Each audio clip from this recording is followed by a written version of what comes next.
നമ്മൾ പഠിക്കാൻ പോകുന്ന ടോപ്പിക്കിന്റെ പേര് സൂചക സംഖ്യകൾ എന്നാണ്, കോർഡിനേറ്റ്സ് എന്നാണ് കേട്ടോ. സൂചക സംഖ്യ. ഈ സൂചക സംഖ്യകൾ എന്ന് പറഞ്ഞ ടോപ്പിക് ഒരുപാട് തവണ PSC ചോദിച്ചതാണ്. കോർഡിനേറ്റ്സിൽ നിന്നും ചോദ്യങ്ങൾ പലപ്പോഴും വരാറുണ്ട്. ഈ കഴിഞ്ഞ UPSC-യിൽ 2 ചോദ്യങ്ങളാണ് കോർഡിനേറ്റ്സിൽ നിന്നും PSC ചോദിച്ചത്. അതായത് കുറച്ച് ഇമ്പോർട്ടൻസ് കൂടി വരികയാണ്. കഴിഞ്ഞ 3 വർഷം നമ്മൾ പരിഗണിച്ചു കഴിഞ്ഞാൽ പലപ്പോഴും സൂചക സംഖ്യയിൽ നിന്നുള്ള ചോദ്യങ്ങൾ വന്നിട്ടുണ്ട്. ഓക്കെ, അപ്പൊ അതുകൊണ്ട് കുറച്ചൊരു ഇമ്പോർട്ടൻസ് കൊടുക്കണം സൂചക സംഖ്യകൾക്ക്. പഠിക്കാൻ കുറച്ചുകൂടെ കംഫർട്ട് ആയ ടോപ്പിക്കാണ് സൂചക സംഖ്യകൾ. വലിയ കാര്യങ്ങളൊന്നും നമുക്ക് കൂടുതലായിട്ട് പഠിക്കാനില്ല. നമുക്ക് ആകെ പഠിക്കേണ്ടത് ഒരു XY ഗ്രാഫാണ്. XY ഗ്രാഫിന് 4 ക്വാഡ്രന്റ്സ് ഉണ്ടായിരിക്കും. ആ 4 ക്വാഡ്രന്റ്സിൽ വരുന്ന ബിന്ദുക്കളുടെ പ്രത്യേകത, കോർഡിനേറ്റ്സിന്റെ പ്രത്യേകതയാണ്. ഈസി ആയിട്ട് പഠിക്കാം, പേടിക്കൊന്നും വേണ്ട. ആദ്യമായിട്ട് കാണുന്ന ആളുകൾ ഒട്ടും ഭയപ്പെടേണ്ട, നമുക്ക് വളരെ ലളിതമായിട്ട് പഠിച്ചെടുക്കാം. അപ്പോ ഞാനൊരു XY ഗ്രാഫ് വരച്ചിട്ടുണ്ട്. അതിനകത്ത് ABCD എന്ന് പറയുന്ന ഒരു ചതുരവും വരച്ചിട്ടുണ്ട്. നമുക്ക് മനസ്സിലാക്കേണ്ടത് ഈ ഗ്രാഫിൽ നമ്മൾ ഹൊറിസോണ്ടൽ ആയിട്ട് വരച്ചിരിക്കുന്ന രേഖയാണ് X ആക്സിസ് അഥവാ X അക്ഷം എന്ന് പറയുന്നത്. വെർട്ടിക്കൽ ആയിട്ട് വരച്ചിരിക്കുന്ന രേഖയെ Y ആക്സിസ് അഥവാ Y അക്ഷം എന്ന് പറയും. ഇനി ആ അക്ഷത്തിലേക്ക് ഇന്റർസെക്ഷൻ, ഈ 2 ആക്സിസിന്റെ ഇന്റർസെക്ഷൻ കണ്ടോ, ഇതാണ് ഒറിജിൻ. ഈ ഒറിജിൻ വാല്യൂ എപ്പോഴും 0 ആയിരിക്കും. എത്രയാണ്? 0 ആണ്. ശ്രദ്ധിക്കണേ. ഇനി X ആക്സിസിലും Y ആക്സിസിലും ഞാൻ ഒരേ അകലത്തില് സംഖ്യാരേഖകൾ പോലെ സംഖ്യകൾ അടയാളപ്പെടുത്തിയിട്ടുണ്ട്. അങ്ങനെ അടയാളപ്പെടുത്തുമ്പോൾ നമ്മൾ ശ്രദ്ധിക്കേണ്ടത് 0-ൽ നമ്മൾ തുടങ്ങി 1 2 3 4 5 6 7 എന്ന് പറയുന്നത് ഒരേ അകലത്തിലാണ് X ആക്സിസില്. വലത്തോട്ടേക്ക് നമ്മൾ അകലങ്ങൾ അടയാളപ്പെടുത്തുന്നത്.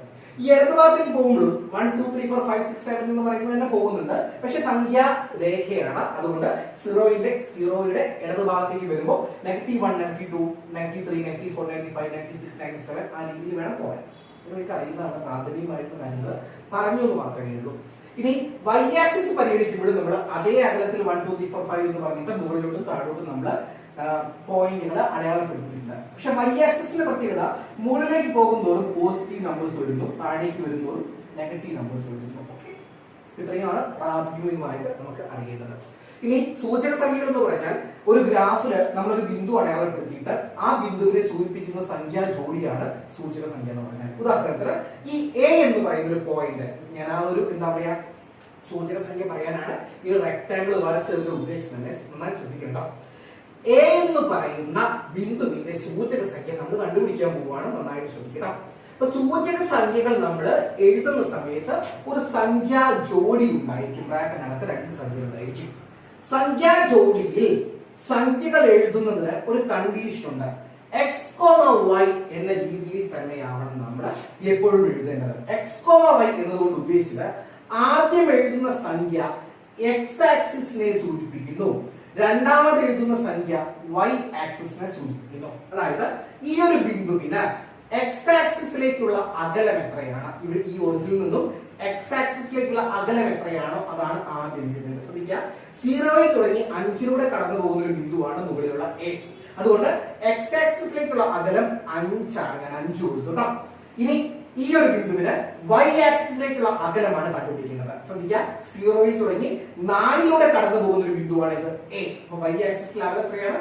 4 ആണ്. അതായത് A എന്ന് പറയുന്ന ബിന്ദുവിന്റെ സൂചക സംഖ്യ 5 4 എന്ന് പറഞ്ഞാൽ അർത്ഥം 5 X-നെയും 4 Y-യെയും സൂചിപ്പിക്കുന്നു. 0-ൽ തുടങ്ങി 5-ലാണ് ഈ A എന്ന് പറയുന്ന X ആക്സിസ് ബിന്ദു, 4-ലാണ് Y ആക്സിസ് ബിന്ദു. ഓക്കെ അല്ലേ? ഇനി നമുക്ക് B-യുടെ സൂചക സംഖ്യ ഒന്ന് കണ്ടുപിടിക്കാം. അത് നമ്മൾ എഴുതേണ്ടത് XY എന്ന ഫോർമാറ്റിൽ തന്നെയാണ്. പക്ഷെ അങ്ങനെ എഴുതുമ്പോൾ നന്നായി ശ്രദ്ധിക്കാം. ഇതാ ഈ ബിന്ദു X ആക്സിസിലെ -5-ലൂടെയാണ് കടന്നു പോകുന്നത്. അതുകൊണ്ട് നമുക്ക് X സൂചക സംഖ്യ -5 എന്ന് പറയാം. ഇനി Y സൂചക സംഖ്യ 4-ലൂടെ കടന്നു പോകുന്നത് കൊണ്ട് 4 എന്നും പറയാം. അതായത് ഈ ഭാഗത്തേക്ക് വരുമ്പോൾ X കോർഡിനേറ്റ് നെഗറ്റീവ് വാല്യൂ ആയിരിക്കും. ഇനി C-യിലേക്ക് വന്നാലും എനിക്ക് ഈസി ആയിട്ട് പറയാൻ സാധിക്കും. ആദ്യം X ആക്സിസിലെ സൂചക സംഖ്യ വേണ്ടേ പറയാം. ഇതാണ് X ആക്സിസ്. X ആക്സിസിലെ സൂചക സംഖ്യ എത്രയാണ്? -5 ആണ്. രണ്ടാമതായിട്ട് Y ആക്സിസിലെ സൂചക സംഖ്യ എത്രയാണ്? Y ആക്സിസ് എന്ന് പറയുമ്പോൾ -4-ലൂടെയാണ് കടന്നു പോകുന്നത്. അതുകൊണ്ട് -4 ആണ് C-യുടെ. -5 -4 ആണ് C-യുടെ കോർഡിനേറ്റ്. ഇനി D-യുടെ കോർഡിനേറ്റിലേക്ക് വന്നു കഴിഞ്ഞാൽ XY എന്ന ട്രാക്കിൽ വേണം നമ്മൾ എഴുതാൻ. അപ്പൊ നോക്കിക്കോളൂ, ശ്രദ്ധിച്ചോളൂ. ഇതാ X സൂചക സംഖ്യ 5 ആണ് അല്ലെ. ഈ ഒരു അകലം ഇവിടെ നിന്നും ഇങ്ങോട്ടേക്കുള്ള ഈ ഒരു അകലം എത്രയാണ്? 5 ആണ്. ഇനി ഇവിടെ നിന്നും ഇങ്ങോട്ടേക്കുള്ള ഈ ഒരു അകലമാണ്. അത് ഇവിടെ നോക്കിയാൽ നമുക്ക് എത്രയാണ്? -4 ആണ്. 5 -4 ആണ്. ആദ്യമായിട്ട് സൂചക സംഖ്യകൾ എഴുതാൻ പഠിക്കണം. എഴുതുമ്പോഴുള്ള കണ്ടീഷൻ എന്താ? എക്സ് വൈ എന്ന രീതിയിൽ തന്നെ വേണം സൂചക സംഖ്യകൾ എഴുതാൻ. എക്സ് വൈ എന്ന രീതി എന്ന് പറയുമ്പോൾ ആദ്യം എക്സ് ആക്സിസിലേക്കുള്ള അകലം, പിന്നീട് വൈ ആക്സിസിലേക്കുള്ള അകലം. ഇനി ഞാൻ ഈ ഒരു സൂചക സംഖ്യ, ഈ ഒരു ബിന്ദുവിന്റെ സൂചക സംഖ്യ എഴുതാൻ പോകുന്നു എന്ന് വിചാരിക്കാം. അതായത് 3 എന്ന് പറയുന്ന എക്സ് ആക്സിസിൽ 3ൽ ഞാൻ ഒരു ബിന്ദു അടയാളപ്പെടുത്തി, അതിന്റെ സൂചക സംഖ്യ. ആ സൂചക സംഖ്യയിൽ എക്സ് വൈ എന്ന രീതിയിൽ തന്നെ വേണം എഴുതാൻ. അങ്ങനെ തന്നെ വേണം എഴുതാൻ. അപ്പൊ ആദ്യം നമ്മൾ ഇവിടെ നിന്നും എക്സിലേക്കുള്ള അകലം എത്രയാണത്? 3 ആണ്. 3ലായതുകൊണ്ട് 3 ആണ്.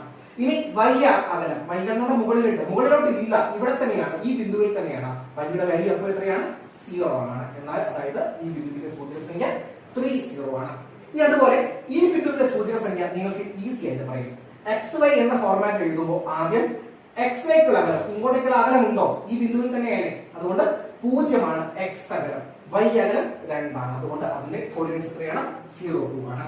അപ്പൊ ആദ്യമായിട്ട് പ്രാഥമികമായിട്ട് നമുക്ക് അറിയേണ്ടത് കോർഡിനേറ്റ്സ് എങ്ങനെ എഴുതാം എന്നുള്ളതാണ്. അപ്പൊ എക്സ് ആക്സിസ് എന്ന് പറഞ്ഞാൽ എന്താ? ഇങ്ങനെ വിലങ്ങന വരച്ചതാണ്. വൈ ആക്സിസ് എന്ന് പറഞ്ഞാൽ എന്താണ്? കുത്തനെ വരച്ചതാണ്. എക്സ് ആക്സിസില് വലതുഭാഗം പോസിറ്റീവ് വാല്യൂസും ഇടതുഭാഗം നെഗറ്റീവ് വാല്യൂസും ആയിരിക്കും. വൈ ആക്സിസില് മുകളിലേക്ക് പോസിറ്റീവ് വാല്യൂസും താഴേക്ക് നെഗറ്റീവ് വാല്യൂസ് ആയിരിക്കും. ഒറിജിൻ എപ്പോഴും 0 ആണ്. ഇനി കോർഡിനേറ്റ്സ് എഴുതുമ്പോൾ എക്സ് വൈ എന്ന രീതിയിൽ തന്നെ വേണം ആദ്യം എഴുതാൻ. ഒരു ബിന്ദു നമ്മൾ അടയാളപ്പെടുത്തി കഴിഞ്ഞാൽ ആദ്യം ആ ബിന്ദുവിലേക്ക് എക്സ് ആക്സിസ് അകലം എഴുതണം, ദെൻ വൈ ആക്സിസ് അകലം എഴുതണം. അങ്ങനെയാണ് നമ്മൾ കോർഡിനേറ്റ്സ് എഴുതുന്നത് എപ്പോഴും. ഇതാണ് പ്രാഥമികമായിട്ട് നിങ്ങൾക്ക് അറിയാനുള്ള കാര്യം. ഇനി രണ്ടാമതായിട്ട് നമ്മൾ ചിന്തിക്കേണ്ടത് എങ്ങനെയാണ്? ഒരു രണ്ട് കോർഡിനേറ്റ്സ് തന്നാൽ രണ്ട് ബിന്ദുക്കൾ തമ്മിലുള്ള അകലം കണ്ടുപിടിക്കണം എങ്ങനെ? അതായത് നമുക്ക് ഈ ഒരു എ ഡിയുടെ അളവ്, എ ഡിയുടെ നീളം എത്രയാണെന്ന് നമുക്ക് കണ്ടുപിടിക്കണം. നിങ്ങൾക്ക് ഇവിടെ ഈ ഒരു ഗ്രാഫ് ഉള്ളത് കൊണ്ട് ഈസി ആയിട്ട് അകലം കണ്ടുപിടിക്കാൻ പറ്റും. എങ്ങനെയാണെന്ന് വെച്ചാൽ 1 2 3 4 യൂണിറ്റ് ആണ് ഈ 0യിൽ നിന്നും എയിലേക്കുള്ള അകലം. ഈ അകലം എത്രയാണ്? 4 യൂണിറ്റ് ആണ്. ഈ ബോളിലേക്കുള്ള അകലം എത്രയാണ്? 4 ആണ്. അതുപോലെ 1 2 3 4 യൂണിറ്റ് ആണ് താഴേക്കുള്ള അകലം. അങ്ങനെയാണെങ്കിൽ ടോട്ടൽ ലെങ്ത് വരുന്നത് 8 യൂണിറ്റ് ആയിരിക്കും. എത്രയാണ്? സെന്റിമീറ്ററിലാണെങ്കിൽ 8 സെന്റിമീറ്റർ, മീറ്ററിലാണെങ്കിൽ 8 മീറ്റർ ആണ്. അതാണ് ഉദ്ദേശിച്ചത്. എ ഡിയുടെ നീളം എത്രയാണ്? 8 ആണ്. പക്ഷെ ചിത്രം തരാതെ രണ്ട് കോർഡിനേറ്റ്സ് തന്നു കഴിഞ്ഞാൽ എങ്ങനെയാണ് നമ്മൾ ഈ അകലം കണ്ടുപിടിക്കേണ്ടത്? അതാണ് ഞാൻ ഇനി പറയാൻ പോകുന്നത്. ശ്രദ്ധിക്കണം. അപ്പൊ നമ്മള് എക്സ് ആക്സിസും വൈ ആക്സിസും വരച്ചു. അതിനകത്ത് ഒരു ഡയഗ്രാം അല്ലെങ്കിൽ ഒരു ചിത്രം തന്നു കഴിഞ്ഞാൽ സൂചക സംഖ്യകൾ അടയാളപ്പെടുത്താൻ എങ്ങനെയാണെന്ന് പഠിച്ചു. ഇനി നമുക്ക് പഠിക്കേണ്ടത് സൂചക സംഖ്യകൾ തമ്മിലുള്ള അകലമാണ്. ഓക്കെ, അതായത് എ എന്ന് പറയുന്ന ബിന്ദുവിന്റെ സൂചക സംഖ്യ x1, y1 ആണ്. ബി എന്ന് പറയുന്ന ബിന്ദുവിന്റെ സൂചക സംഖ്യ x2, y2 ആണ്. എന്ന് പറഞ്ഞാൽ എക്സ് നമ്പറും വൈ നമ്പറും വ്യത്യസ്തമാണ്. അങ്ങനെ വന്നു കഴിഞ്ഞാൽ ഈ രണ്ട് ബിന്ദുക്കൾ തമ്മിലുള്ള അകലം എങ്ങനെ കണ്ടുപിടിക്കും? അതിന് ചെറിയൊരു ഇക്വേഷൻ വരുന്നുണ്ട്, ടെക്സ്റ്റ് ബുക്കിനകത്ത് വരുന്നുണ്ട്. വൃത്തിയായിട്ട് നിങ്ങൾ പഠിക്കണം. വളരെ എളുപ്പമാണ് ചെയ്യാനൊക്കെ. Root of x1 minus x2 whole square plus y1 minus y2 whole square. Root of x1 minus x2 whole square plus y1 minus y2 whole square. ഇതിന്റെ എക്സാമ്പിൾ ആണ് നമ്മൾ ഈ പറയുന്നത്. ഇനി നമുക്ക് ഇതൊരു എക്സാമ്പിൾ പഠിക്കാം. എക്സാമ്പിൾ എന്ന് പറഞ്ഞാൽ ഇങ്ങനെയാണ്, ചെറിയൊരു ചോദ്യം. 4 മൈനസ് 2 മൈനസ് 3 മൈനസ് 1 വ്യത്യസ്തമായ രണ്ട് ബിന്ദുക്കളാണ്. ഈ ബിന്ദുവിനെ എ എന്നും ഈ ബിന്ദുവിനെ വേണമെങ്കിൽ ബി എന്നും വിളിക്കാം. എ ബിയുടെ നീളം എത്ര, അല്ലെങ്കിൽ ഈ രണ്ട് ബിന്ദുക്കൾ തമ്മിലുള്ള അകലം എത്രയാണെന്ന് ചോദിച്ചു കഴിഞ്ഞാൽ തൊട്ടുമുമ്പേ നമ്മൾ പഠിച്ച ഇക്വേഷൻ നമുക്ക് ഈസി ആയിട്ട് അപ്ലൈ ചെയ്യാം. അതായത് x1 x2 ആയിട്ട് എയും x1 y1 ആയിട്ട് എയും x2 y2 ആയിട്ട് ബിയും നിങ്ങൾ പരിഗണിക്കാം. ഇനി അകലം കാണാനുള്ള ഇക്വേഷൻ എന്തായിരുന്നു?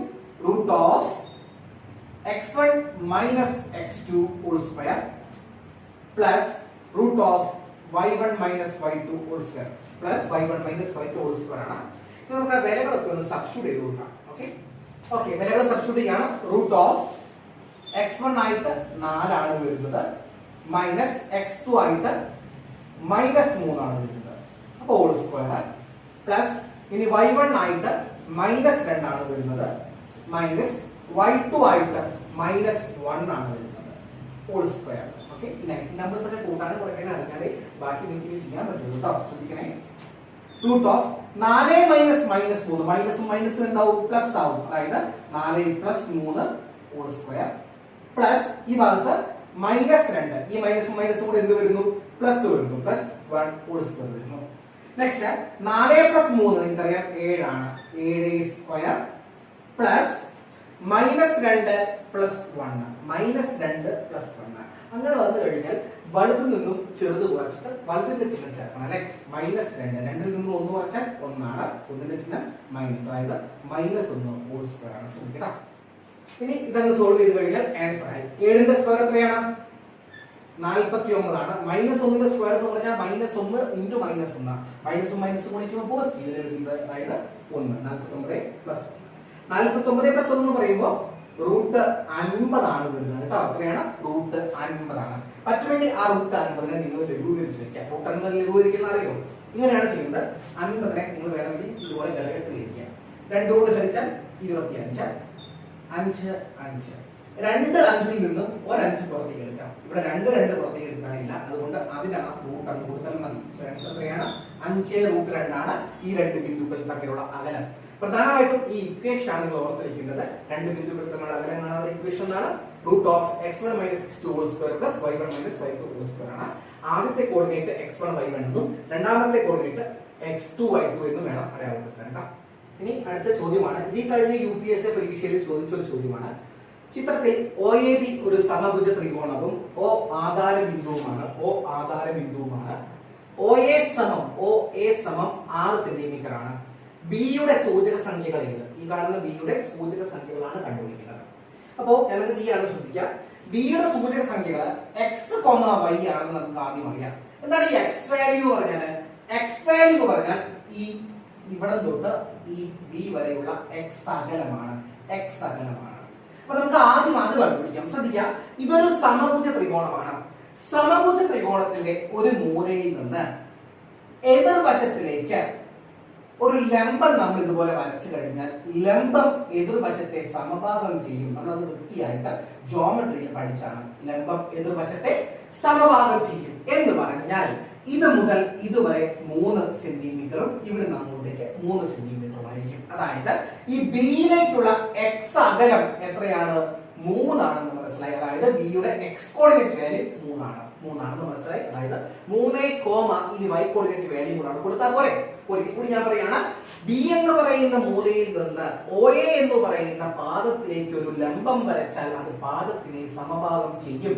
ഇത് 6 സെന്റിമീറ്റർ ആയതുകൊണ്ട് ഈ മൂന്നിലൂടെ ആയിരിക്കും ഈ കാണുന്ന ലംബം കടന്നു പോകുന്നത്. അതായത് ബിയിലേക്കുള്ള x അകലം എത്രയാണ്? 3 ആണ്. അതുകൊണ്ട് x കോർഡിനേറ്റ് 3 ആണ്.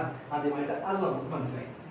ഇനി y അകലം, ഇവിടെ നിന്നും ഇങ്ങോട്ടേക്കുള്ള y അകലമാണ് നിങ്ങൾ കണക്കുകൂട്ടുന്നത്. അപ്പൊ അതിനായിട്ട് ഞാൻ ഈ ഒരു ത്രികോണം ഇവിടെ ഞാൻ ഒരു പേര് കൊടുക്കുകയാണ്, C എന്ന പേര് കൊടുക്കുകയാണ്. അപ്പൊ നമുക്ക് ABC മാത്രം ഒന്ന് ഇങ്ങോട്ടേക്ക് മാറ്റി കൊടുക്കാം.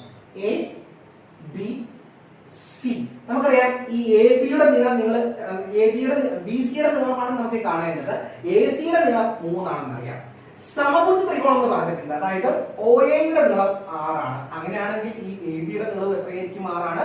OB-യുടെ നീളം എത്രയായിരിക്കും? 6 തന്നെ. സമഭുജ ത്രികോണം എന്ന് പറഞ്ഞാൽ 3 വശവും ഈക്വൽ ആയിരിക്കും എന്ന് പറഞ്ഞാൽ ഈ കാണുന്ന AB-യുടെ നീളം എത്രയാണ്? 6 ആണ്. ഈ നീളം 3 ആണ്. ഞാൻ അവിടെ 3 കൊടുത്തിട്ടുണ്ട്. അപ്പോ ഈ ഒരു BC-യുടെ നീളം നമുക്ക് പൈതഗോറസ് സിദ്ധാന്ത പ്രകാരം ഈസി ആയിട്ട് കണക്കാക്കാം. പൈതഗോറസ് സിദ്ധാന്ത പ്രകാരം കണക്കാക്കുക എന്ന് പറഞ്ഞാൽ ശരിക്കും ഇത് പാദവും ഇത് ലംബവും ഇത് കർണവുമാണ്.